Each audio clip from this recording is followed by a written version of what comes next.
Assalamualaikum warahmatullahi wabarakatuh. Mudah-mudahan siswa-siswi semuanya dalam keadaan sehat walafiat dan dalam lindungan Allah Subhanahu wa taala. Baiklah, kita bertemu lagi pada pelajaran biologi. Kali ini kita akan membahas mengenai sistem koordinasi. Nah, khususnya pada pertemuan kali ini kita akan membahas mengenai sistem saraf dan juga sel saraf. Tentunya tujuannya adalah mengetahui apa saja sel saraf itu, fungsi dan bagian-bagiannya, serta apa saja yang termasuk sistem saraf dan fungsinya. Baiklah, simaklah materi pelajaran kita kali ini.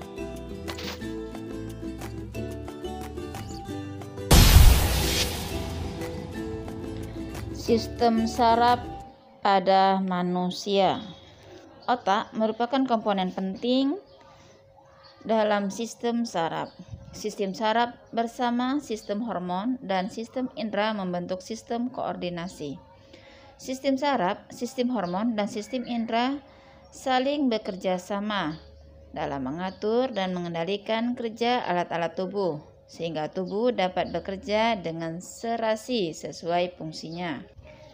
Tubuh manusia memiliki kemampuan untuk melakukan pengaturan kondisi secara otomatis untuk mempertahankan kelangsungan hidupnya. Contohnya, pengaturan kadar gula darah, tekanan darah, dan kerja jantung. Pengaturan ini melalui kerjasama antara sistem saraf dan sistem endokrin.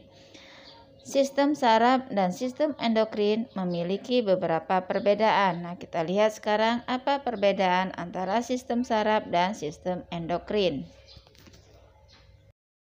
Pada sistem saraf, komunikasi dalam bentuk impuls saraf disalurkan oleh serabut saraf.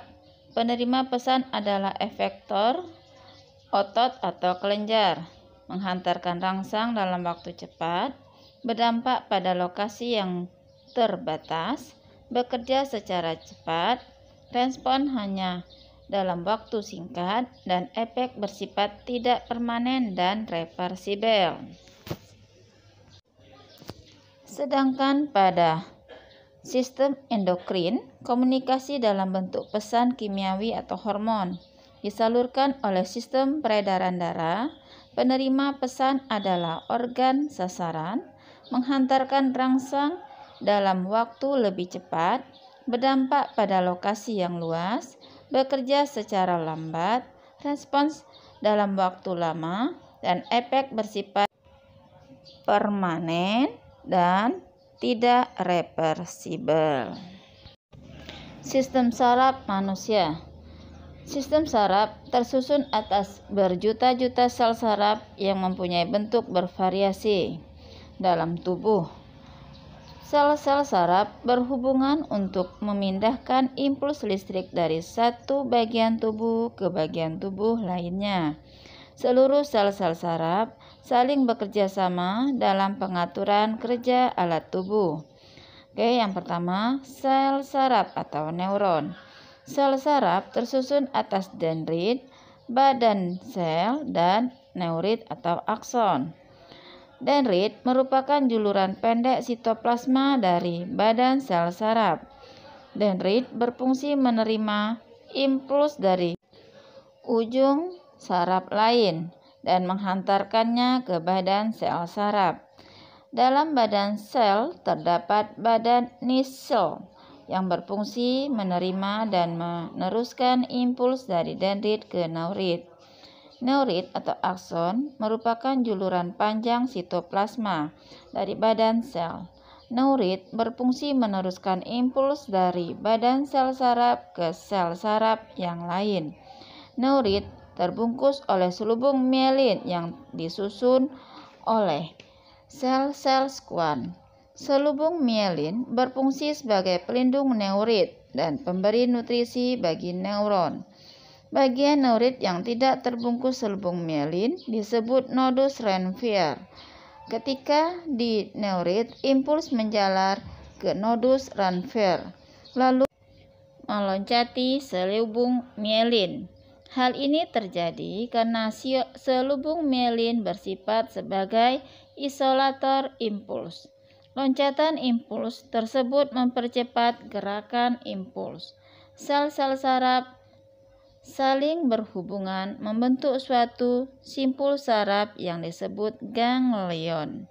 Antara neuron satu dengan neuron lainnya dihubungkan oleh sinapsis.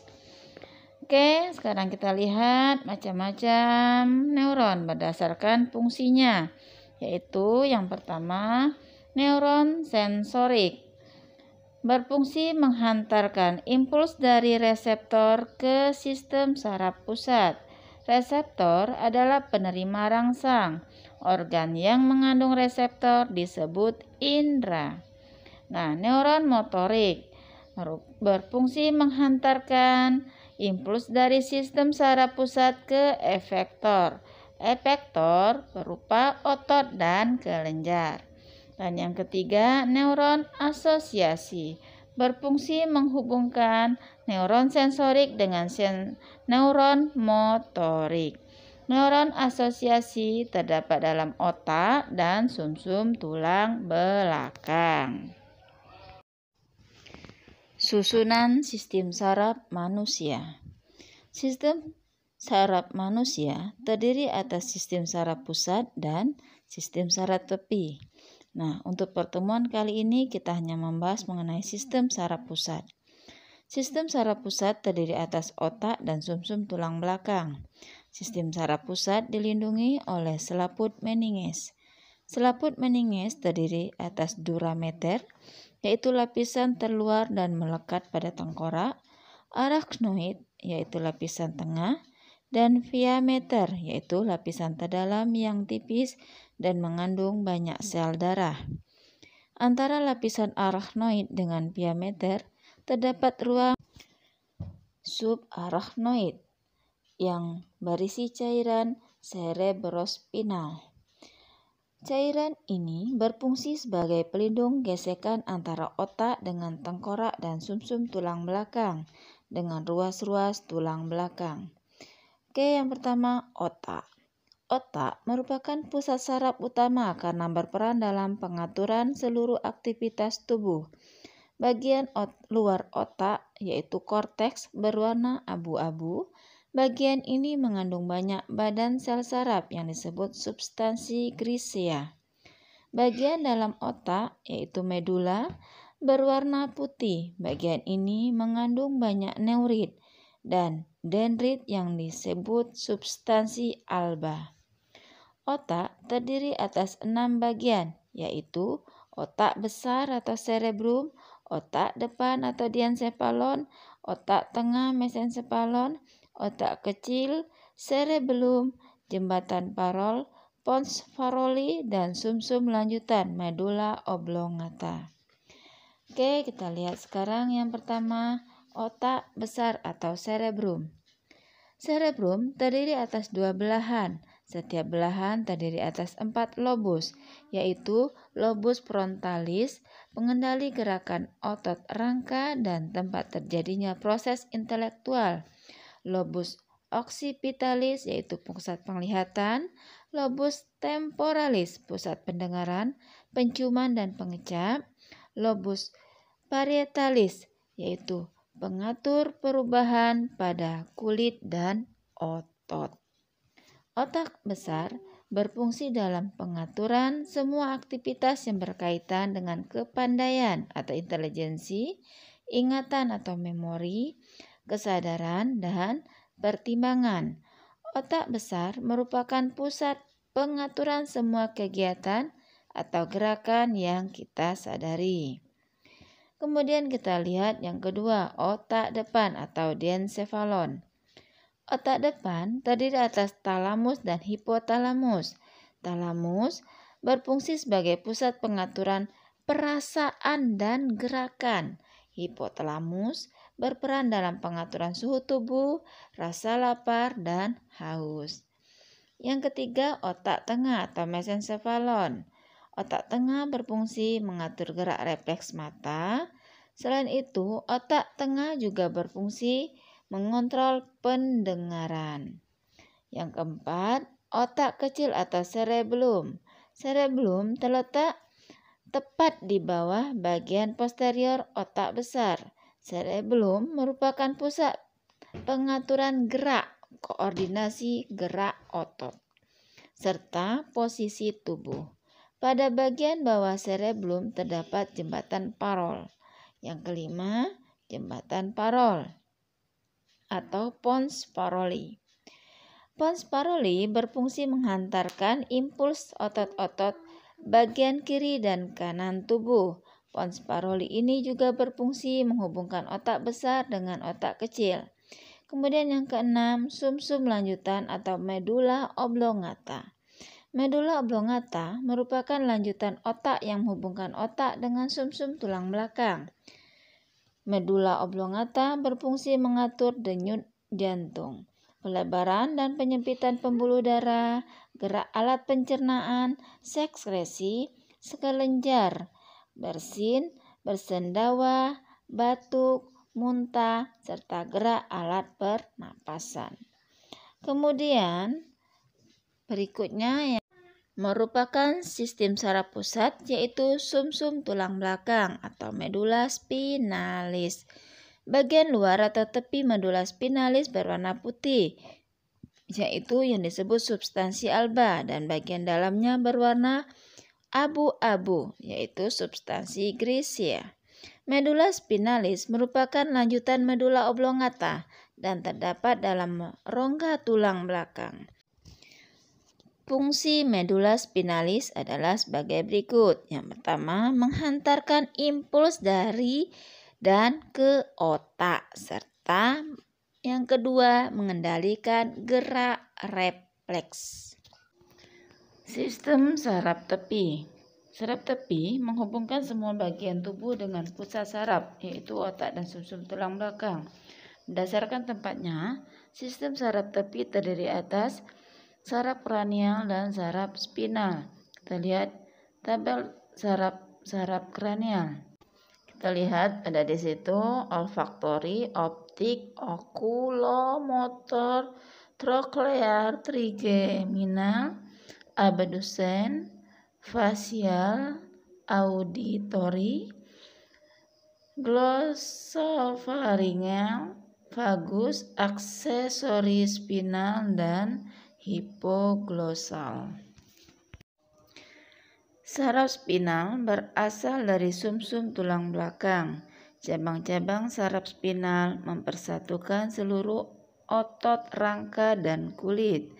Saraf spinal berjumlah 31 pasang yang terdiri atas 8 pasang saraf leher, 12 pasang saraf punggung, 5 pasang saraf pinggang, 5 saraf pinggul, dan 1 pasang saraf ekor.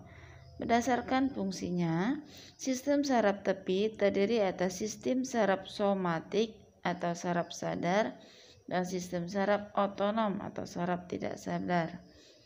Sistem saraf somatik berfungsi mengatur gerakan yang disadari. Contoh, gerakan kaki melangkah menuju ke suatu tempat, gerakan tangan memasukkan makanan ke dalam mulut, dan gerakan kepala menoleh saat dipanggil. Berdasarkan arah impuls yang dibawanya, sistem saraf somatik dibedakan menjadi sistem saraf aferen dan eferen. Sistem saraf aferen membawa impuls dari reseptor menuju sistem saraf pusat. Sistem saraf eferen membawa impuls dari sistem saraf pusat ke efektor. Kemudian kita lihat lagi sistem saraf otonom. Sistem saraf otonom mengendalikan gerak organ-organ yang bekerja secara otomatis. Contohnya otot polos, jantung, lambung, usus, pembuluh darah, dan kelenjar. Sistem saraf otonom terdiri atas sistem saraf simpatetik dan saraf parasimpatetik. Kedua macam saraf itu bekerja saling berlawanan. Fungsi kedua macam saraf tersebut dapat kita lihat pada gambar. Nah, kita lihat ada yang mengecilkan pupil, ada yang membesarkan pupil, memacu sekresi saliva, dan ada yang menghambat sekresi saliva, dan seterusnya.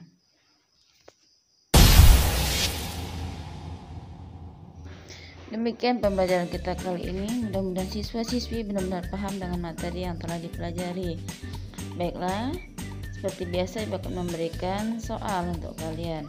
Nah, soal yang pertama adalah tuliskan macam-macam neuron dan fungsinya masing-masing. Yang kedua, tuliskan fungsi dari otak besar. 3. Tuliskan fungsi dari sumsum tulang belakang atau medula spinalis. Yang keempat, berdasarkan tempatnya, apa saja yang termasuk sistem saraf tepi, dan tuliskan asal serta jumlahnya. Kemudian, apa perbedaan antara sistem saraf parasimpatetik dan simpatetik?